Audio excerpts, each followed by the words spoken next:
माई हमार काहे ना सुनैलू। हम तो दर्द भूखल बाड़ी ना, तो हमार काहे ना सुनैलू।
और का कहले बा भक्त माँ से का कहे भैया कि हे माई इतना बेदर्दी न बना, 9 दिन का उपवास कैले हे माई, यही में दर्शन आके दिखा दा, इतना बेदर्दी ना बना।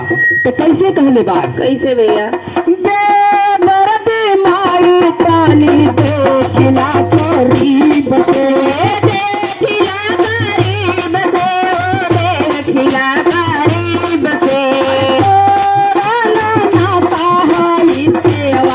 गरीब से सेवा में नाई कमी, सेवा का करीब से, बेदर्दी माई काली देखिला करीब से, देखिला करीब से, देखिला करीब से, नाता है साधना गरीब से,